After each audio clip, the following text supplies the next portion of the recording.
Buenas tardes para todos, sean cordialmente bienvenidos. Un placer para mí estar nuevamente con el Centro Internacional Simón Rodríguez para compartir este tema tan interesante con todos ustedes. Primero que nada vamos a preguntarle, ¿cuántos de ustedes ha tenido a un familiar, un vecino o el hijo de una amiga que se comporta de manera tan insoportable que usted prefiere que no venga a visitarle? ¿Alguno de ustedes les ha ocurrido? A ver, vamos a ver las reacciones. Históricamente se ha definido de diversas maneras, es decir, no es que es un término nuevo, ni que se inventó este año, ni que antes no se había visto. Quise hacer como ven en esa infografía, un recorrido histórico por las formas como se ha definido a lo largo de los años, ¿sí? Iniciamos con un concepto de 1979. Pueden observar allí la antigüedad de esta investigación, ¿no? Dice Harbin y Madden, eran los investigadores. Definieron este tipo de violencia como un síndrome de los progenitores maltratados. Es decir, hay otra forma de mencionarlo. Pueden decirle niño emperador, el niño dictador o síndrome de los progenitores maltratados. Consiste en ataques físicos y amenazas verbales y no verbales o daño físico. Eso fue en 1979 cuando ya se empezaba a observar que había este patrón de conducta en algunos niños. Hay otra investigación del 2001 hecha por un investigador de apellido Cottrell. Él dice que el maltrato filioparental de hijos a padres, como cualquier acto de los hijos que provoque miedo en los padres y que tenga como objetivo hacerle daño a estos. Esa es otra forma de definirlo. En el 2005 surge otro concepto también para definir ya el término que estamos usando hasta el día de hoy, que es el síndrome del emperador. Y lo vamos a entender como una situación en la que un niño que debería ser feliz y hacer feliz a sus padres se convierte en un símbolo de falta de tolerancia, de frustración, como un elemento o un ser dominante dentro de la sociedad y que exige que se hagan las cosas como él quiere y lo que él quiere y en el momento que él quiere.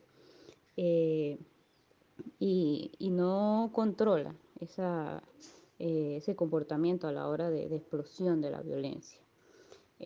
También hay otro concepto que es el más nuevo en el 2006. No sé si han visto por allí algunas mm, flyer, publicidad que dice existe un tercer tipo de violencia intrafamiliar, ¿sí? ¿Por qué? Bueno, tenemos que la primera o la más conocida de, de hombre hacia mujer. La segunda, que también es bastante fuerte ese tema, muy bonito, yo lo trabajo, se llama la misandria y lo pueden ver en mi canal de YouTube, es violencia de mujer hacia hombre. Y está esta tercer tipo de violencia que es la violencia filioparental, ¿sí? ¿Qué significa? Allí lo van a ver en el cuadrito negro, dice, son conductas reiteradas de violencia física, verbal o no verbal, dirigida hacia los padres o a los adultos que ocupen su lugar. Eso fue una investigación o una definición de Pereira en el año 2006. Según las investigaciones, hay 4 elementos, obviamente pueden haber muchísimos más, pero según lo que han confirmado las investigaciones científicas, es que hay 4 elementos que pueden facilitar el hecho de que tener un emperador en casa, un pequeño emperador, ¿no? Y estos elementos son, primero, la poca dedicación de los padres. El origen de este síndrome tiene mucho que ver con el nivel de ausencia que tengan los padres del hogar, bien sea por razones laborales, por problemas familiares que se ausentan o familias disfuncionales, etcétera, pero bueno, no están con el niño, no están en la casa, con el tiempo que él debería tener o contar con sus padres. El elemento número 2 es la falta de límites, derivado a menudo de la misma ausencia de los padres o de delegar esa crianza en una tercera persona que no va a tener la misma rigidez o el mismo interés en que el niño sea un niño obediente, una niña obediente, como lo harían sus padres. Simplemente si es alguien a quien se le paga para que lo cuide, pues lo importante es que no, que esté completico para cuando los papás lleguen a entregarle al hijo y ya eso es lo que me importa a mí como cuidador, ¿no? Este, también el tercer elemento, según los investigadores, el hecho de ser hijo único agrava la situación. No es, ojo, repito, no es que por ser hijo único automáticamente vas a ser un niño emperador, una niña emperadora, no. Simplemente que ese elemento, ese hecho, favorece la presencia de algunos comportamientos que se consideran inadecuados para determinadas edades. Eh, por el hecho simplemente de que no tener hermanos no te permite aprender a cómo socializar, a cómo compartir. También, ojo, funciona el hecho de cuando tienen primos, eh, sobrinos, etcétera, niños de su edad en su entorno, pues eso sirve mucho para que socialicen, pero hay niños que los aíslan totalmente, por ejemplo en un apartamento no tienen acceso a más niños, no les dan permiso de salir y pues ellos hacen su pequeño imperio allí con con sus padres, con el padre o con la madre con la que vivan. Y el cuarto elemento es el vacío de valores y normas morales, por lo que el niño se le permite cualquier tipo de actitudes, debido a que no hay un código de conducta. Los códigos de conducta no debemos olvidarlo, así hayan pasado muchos años y digamos que ahora somos una sociedad muchísimo más moderna, etcétera. Sí, ok, ya no se golpea a los niños, no se ofende, no se grita, pero debe haber un código de conducta unas cosas en la casa que se deben respetar, algunas situaciones, por ejemplo, cuando se recibe visita, que se deben, ciertos tipos de comportamiento que se deben respetar, etcétera. Entonces, como no hay valores ni normas definidas claramente, el niño o la niña tiene esa ausencia de ese código de cómo comportarnos. Según los psicólogos y los estudiosos del tema, hay 10 señales que te pueden poner en alerta, ¿no? Que te pueden servir de guía. No estoy diciendo que si ve una sola de estas señales ya, ay, mi niño tiene el síndrome del emperador o del dictador, ¿no? Pero sí es bueno estar pendiente cuando ya pasen, no sé, de 5 de estas señales y todas tú digas, ok, presente, presente, presente, todo esto lo tiene, ok, entonces vamos a ver qué es lo que está sucediendo, ¿no? Vamos a mencionar cuáles son esas características de esos niños cuando se están volviendo un niño emperador.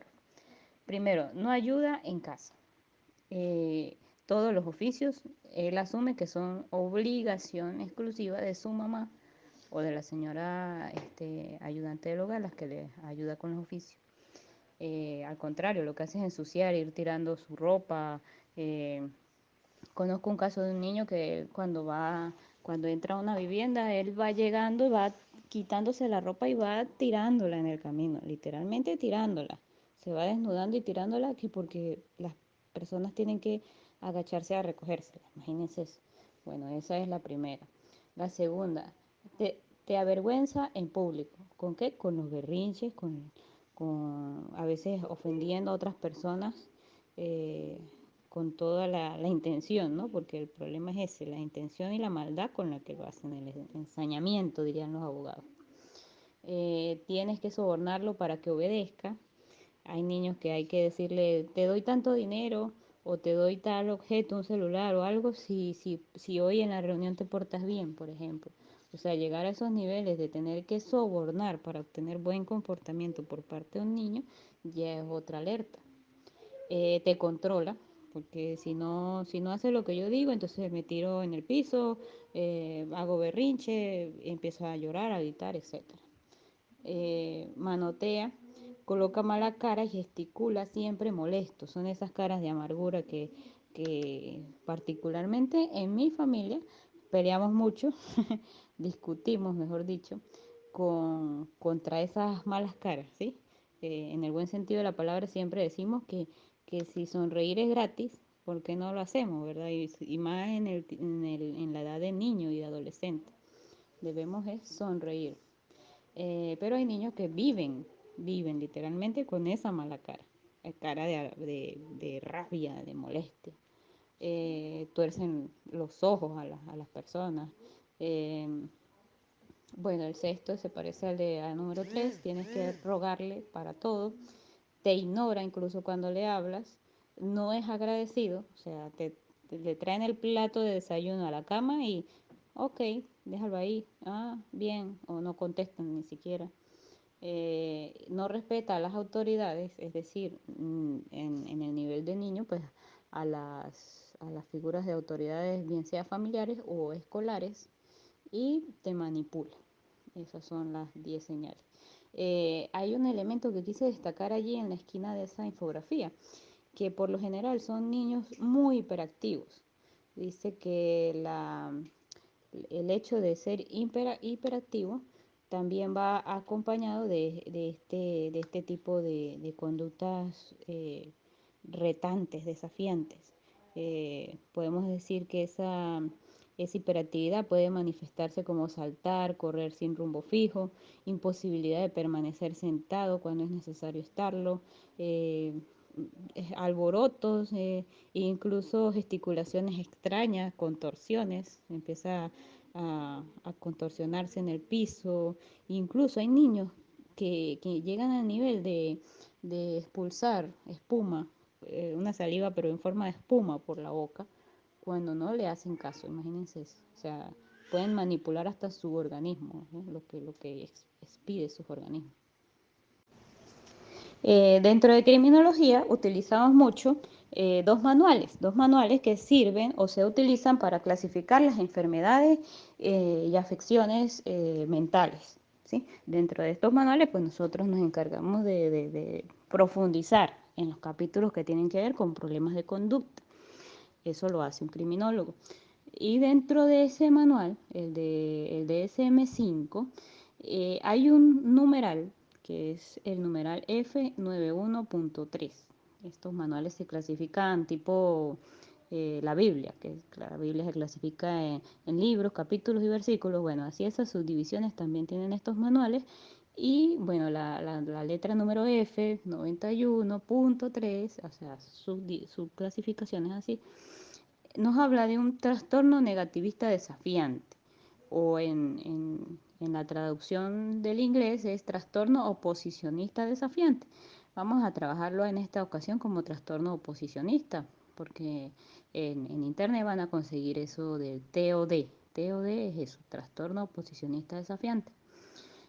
Y es la manera como se denomina de forma científica ese síndrome del niño emperador. El síndrome del niño emperador es para identificarlo vulgarmente, como quien dice más popularmente, pero eso tiene una clasificación científica dentro de ese manual de enfermedades y es el denominado trastorno oposicionista desafiante. Este manual detalla ese tipo de trastorno, ¿no? En el que estamos profundizando la tarde de hoy.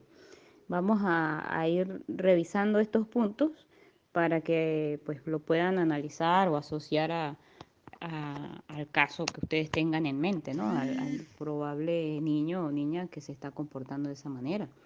Es muy bonito este tipo de compartir de saberes porque de repente usted puede estar con un caso positivo de TOD y tener un niño así y como desconocía que eso necesita tratamiento psicológico, pues usted cree que simplemente el niño es rebelde. Así como algunos decían, ah, que esos son rebeldes, no, que esos son unos terremotos.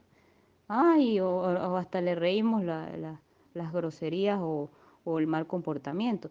Y resulta que cuando, lo primero que dice este manual es que cuando ese tipo de comportamiento excede los 6 meses consecutivos, ya requiere atención psicológica, ¿sí? Por eso es que es bueno que prestemos atención a las características que voy a mencionar a continuación. Si ese trastorno oposicionista desafiante no se trata a tiempo, si pasan los 5, 6, 7 años, 8 años y el niño sigue portándose de la misma manera y no lo trato porque simplemente yo no, vamos a suponer, o no acepto o no sé, desconocimiento o u omisión, que hay un problema, entonces ocurren algunas cosas. Por ejemplo, en el niño, bueno, la niña se crea una mentalidad victimista. ¿Qué es esto? Bueno, es un rasgo en la personalidad en el cual la persona tiende a considerarse como una víctima de las acciones negativas de otros y a pensar, hablar y actuar como una víctima de otros. O sea, siempre le va a quedar para toda la vida esa idea de que los demás son los malos, que los demás me golpearon, que los demás me corrieron, que no tuve éxito en la vida porque tuve un jefe que era malo, porque tuve un esposo que era malo, porque o sea, se crea ese sentimiento de víctima, autovictimización, mejor dicho. Eh, También se consolida pues el rechazo de los compañeros o de los adultos por su fama de comportamientos inadecuados, o sea, lo empiezan a rechazar, lo que decía del ejemplo de los cumpleaños, de las fiestas, de lugares de reuniones familiares, ya no los aceptan por ese mismo comportamiento. Incremento de las conductas inapropiadas con cristalización de las mismas, eh, que es difícil que disminuya con la edad. ¿Sí? Es decir, las conductas inapropiadas se van incrementando y poniéndose más graves. Ya eso lo vamos a ver a continuación porque allí es donde entra la criminología. Hay un fracaso escolar y riesgo de abandono escolar, por eso mismo de que nadie se lo aguanta, mucho menos en la escuela, y causa problemas en lo que es la comunidad y convivencia escolar. Consumo de alcohol a más temprana edad. Producto de esa rebeldía se busca maneras de llamar la atención o incluso se escucha de compañeritos que dicen que con tomar alcohol se olvidan los problemas y bueno, se cae en ese vicio. Riesgo de tabaquismo, fumar cigarrillos o consumo de drogas también, desajustes, peleas y estrés familiar, porque los padres, en vista del comportamiento de su hijo, van creando molestias y peleas entre ellos, todo lo que ocasiona ese comportamiento del niño, imagínense. Y hay un riesgo de actividad sexual a temprana edad, generando incluso embarazos entre adolescentes o embarazos no deseados, precisamente porque el niño o la niña en medio de esa rebeldía lo que quiere es llamar la atención, generarle molestia a los padres, y entonces la mejor manera es comportándome como un adulto y dentro de lo que las cosas que hacen los adultos pues es tener relaciones sexuales y eso, sin la debida protección, pues genera embarazos no deseados, infecciones de transmisión sexual, etcétera. Entonces ya vemos cómo ese pequeño comportamiento que inició y que al que yo no le presté atención a tiempo va complicándose y va generando muchísimos más problemas. Ok, entonces vamos a recapitular.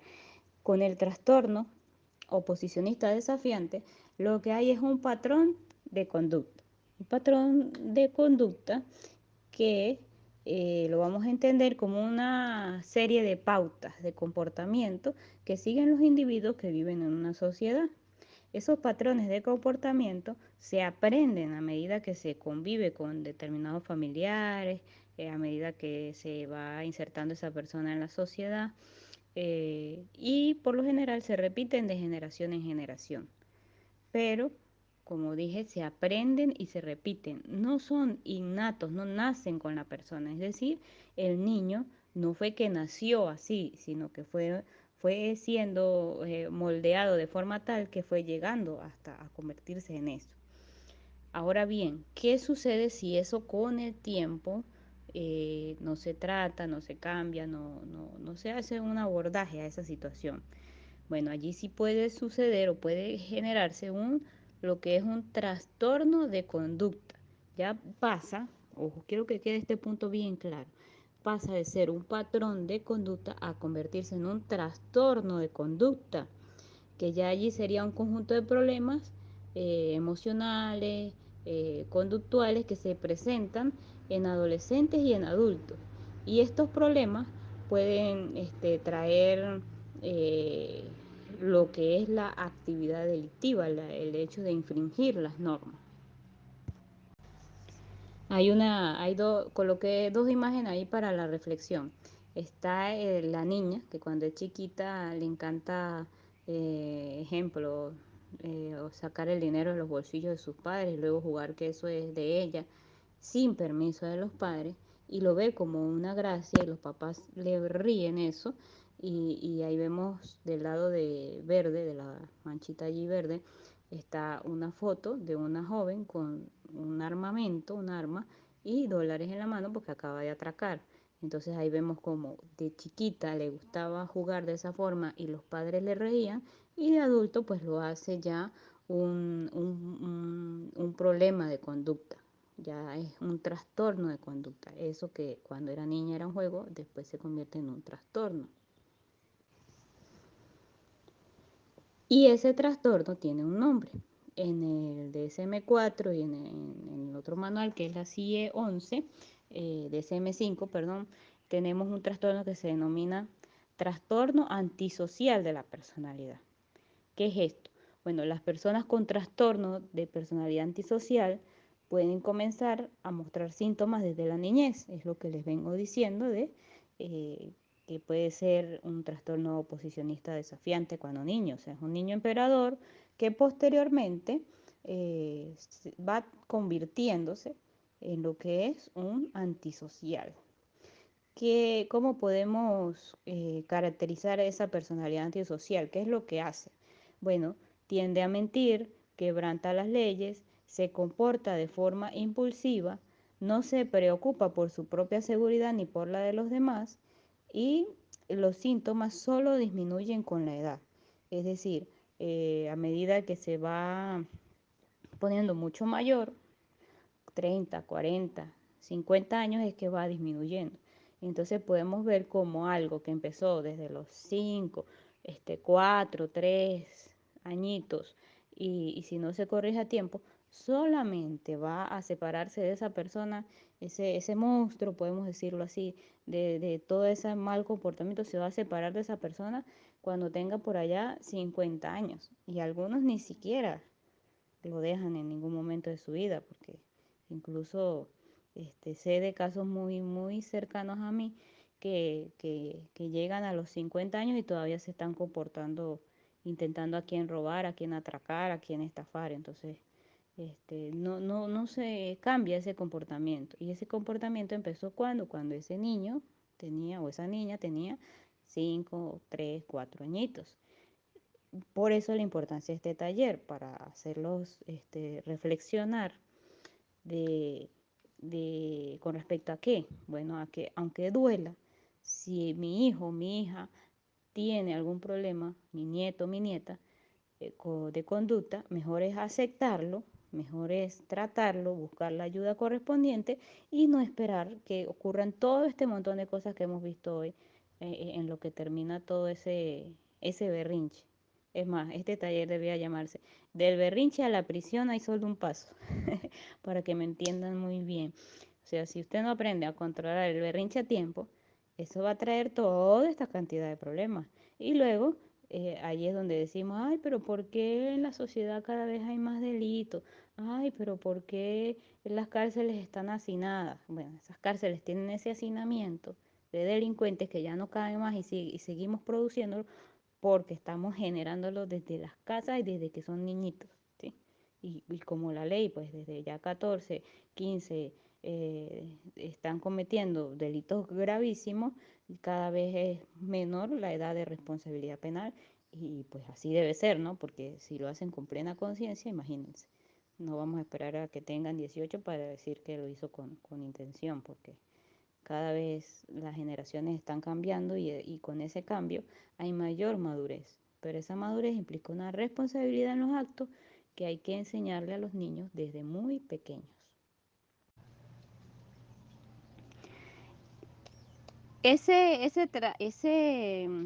Esa conversión de trastorno oposicionista desafiante a trastorno antisocial de la personalidad, resulta un poco difícil comprobarla estadísticamente, científicamente. ¿Por qué? Porque habría que hacer un estudio de vida a lo largo de mínimo 20 años de trayectoria para poder decir que efectivamente hay una relación entre un trastorno y el otro, y que sí, el uno generó al otro. Sin embargo, vamos a trabajarlo entonces en base a la experiencia, como si fuera un estudio fenomenológico para los que les gusta la metodología. Podemos observar cómo hay personas que desde niños se comportaron así, rebeldes, desafiantes, intolerables, y posteriormente vemos cómo se meten en problemas con la ley, con la justicia, siendo adultos. Eso es parte de lo que quiero evidenciar en este taller, ¿no? Entonces podemos decir que hay 12 reglas, para ir cerrando, 12 reglas para criar hijos delincuentes. La primera, darle desde la infancia todo lo que quiera. Así llegará, ¿sí?, a mayor pidiendo o robando, pero no trabajando, porque estará convencido de que todo hay que dárselo, de que todo es gratis. La segunda, no le des ninguna formación espiritual. Así, cuando sea mayor, ya escogerá. Pero lamentablemente ese ya escogerá a veces nunca llega, ¿no? Nunca llega ese deseo de creer en algo.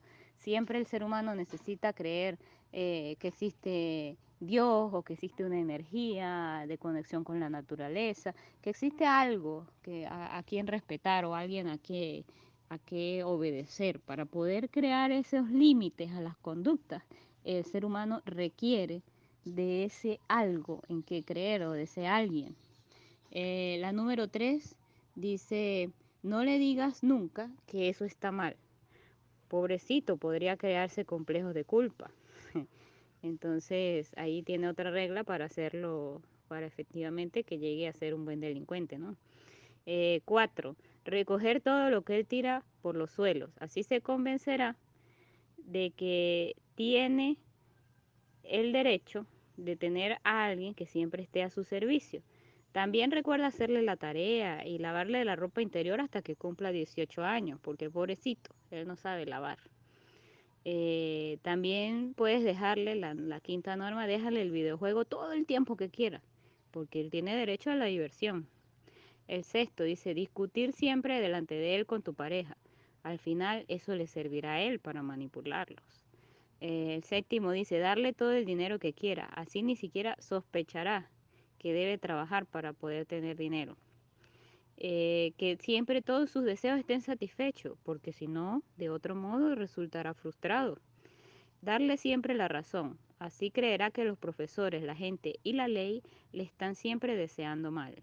La característica de víctima que vimos hace rato. Cuando quiera hablar contigo, dile que no tienes tiempo y que tienes mucho trabajo o que estás muy cansado. Y el 12 dice, tenle comida servida aunque después de comer no sea capaz ni de lavar su plato. Pobrecito, es mucho trabajo para él. Él es solo un niño aunque tenga 18. Esas serían las reglas para que conviertas a tu hijo en un buen delincuente.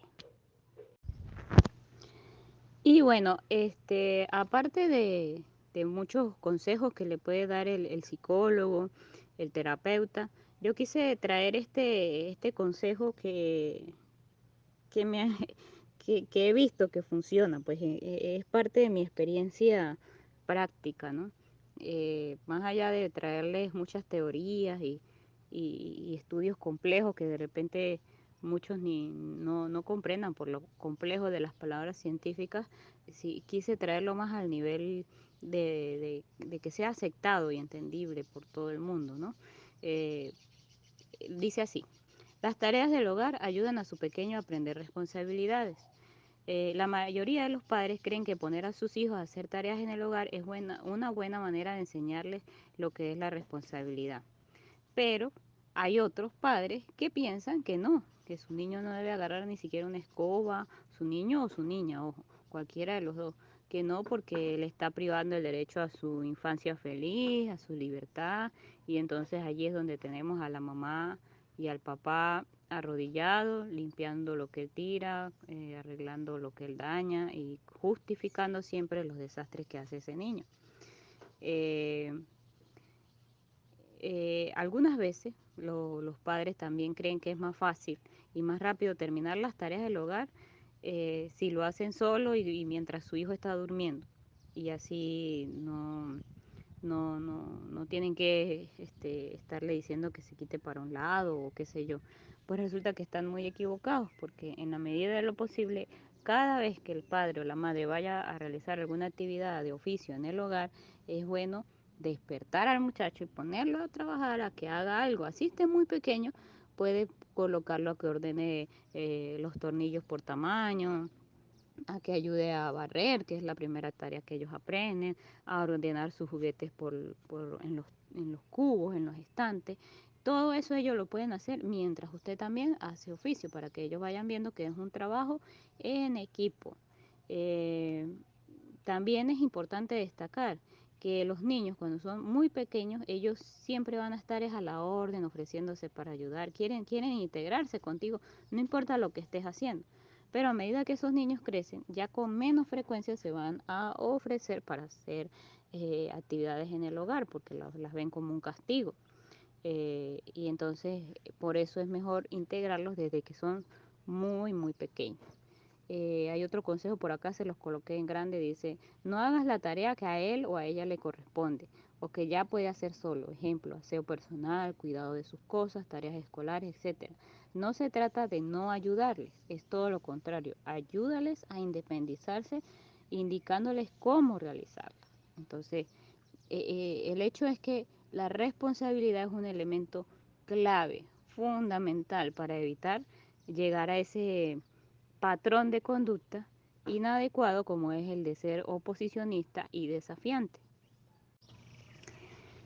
A nivel de la psicología y de los estudios, sobre todo de Estados Unidos, hay un programa que se llama Niño Desafiante. Y ese puede aplicarse dentro de lo que es este tipo de comportamiento de los menores. E incluye estos aspectos. Primero, aprende a prestar atención a tu hijo. Siempre, desde muy pequeño, siempre intenta tener el tiempo que ella o que él necesite para ser escuchado. Segundo, usa la atención para conseguir que obedezcan o se ajusten a la norma establecida. Es decir, si le dices, lava el plato, no lo dejes ahí, tienes que estar pendiente, atento, a ver si lo hace o no lo hace. Ordenar de manera eficaz. Recuerden que el no, no hagas esto, no respondas, no, ese no en el cerebro de nuestros niños es recibido de manera contraria. Es como que una invitación a hacerlo más rápidamente. Entonces cámbiale esa frase por favor recoge tu plato. ¿Sí? No dejes el plato, no, por favor recoge tu plato al terminar. Enséñale a no interrumpir, es un factor clave porque desde muy pequeño esa es la primera desobediencia que comete. Interrumpir cuando el padre o la madre está hablando con otras personas. También puedes establecer un sistema de recompensas que no llegue al nivel de soborno después por parte del niño. Que la recompensa sea algo voluntario que tú quieras darle por haberse portado bien, pero no es que el niño te va a exigir, si no me compras un chocolate, entonces no me porto bien durante la visita, no, que sea siempre un presente que tú quieras darle por voluntad propia y sin manipulación por parte de él. Aprende a castigar el mal comportamiento de una forma constructiva. Es decir, si está demasiado grosero, respondo, bueno, con quitarle, si a él lo que le gusta es ir a un determinado curso, un deporte, una actividad que haga en las tardes, bueno, entonces no vas a esa actividad porque no te estás portando bien. El sistema del tiempo fuera, que son tiempos de respiro, me calmo, tanto yo como padre, como él, como hijo, nos calmamos y después hablamos, pero en el momento no. Por ahí dicen, dice el Buda que no tomes decisiones ni cuando estés muy alegre ni cuando estés muy molesto, porque siempre van a ser decisiones equivocadas. Entonces necesitamos un tiempo fuera. Aprende a controlar al hijo en los lugares públicos, que ese sea tu examen final de padre con buena crianza. En el lugar público, aprende a hacer que se comporte bien. Cómo ir a un sitio, simplemente llévalo de prueba. Vamos hoy al centro comercial. Y que tu objetivo no sea ir a ver a una amiga, ver tiendas o comprar algo en específico. Vamos hoy al centro comercial y puedes ir a comprar lo que quieras, pero que tu objetivo en tu mente como padre, como madre, vaya enfocado en medir cómo se va a portar mi muchacho hoy, a ver cómo lo va a hacer, ¿sí? Y así vamos probando. ¿Qué hiciste mal hoy? Lo conversamos al llegar a la casa. ¿Por qué me hiciste eso? ¿Recuerdas cómo te vieron feo las personas? ¿Cómo me vieron feo a mí? Todo eso. Esos serían los consejos básicos para este tipo de trastorno denominado oposicionista desafiante o vulgarmente conocido como síndrome del niño emperador. Y bueno, no me queda más que darles las gracias por habernos acompañado la tarde de hoy durante estas 2 horas. Por allí en esta última imagen van a ver un consejo de mi parte, muy personalmente, eso no es científicamente, por eso lo firmo como Lilia Rodríguez y no como la criminóloga. Y pues a mí me ha funcionado y le funcionó a mi mamá cuando me crió a mí y bueno, ustedes me darán la razón o no, eh, de que el hecho de enseñarles a orar a los niños como un hábito nocturno, dar las gracias por el día, que le den las gracias a Dios, a, a respetar la naturaleza, a agradecer por el plato de comida, cuando hay tantos niños en el mundo que no tienen nada que comer, todas esas cositas que parecieran tontas o que parecieran este, y muy inocentes o muy anticuadas, eran las que mantenían la sociedad andando y sobre unas bases firmes y fuertes. Ahora pues nos hemos olvidado de orar, nos acostamos y nos levantamos como si fuésemos seres sin alma, porque ese es el detalle, nos olvidamos que tenemos alma, somos seres espirituales. Y si no fuera así, pues nosotros cualquiera crearía un cuerpo humano pegando unas partes del cuerpo tipo Frankenstein y tendría allí a un ser humano. Pero ¿qué es lo que hace que aunque unamos 2 brazos, 2 piernas, un tronco y una cabeza, no, eso no tiene vida por sí solo? Bueno, porque hay un aliento de vida que es un espíritu y ese espíritu es el que debemos cultivar para evitar que se sigan incrementando esos niños emperadores. Muchas gracias y nos vemos en una próxima ocasión.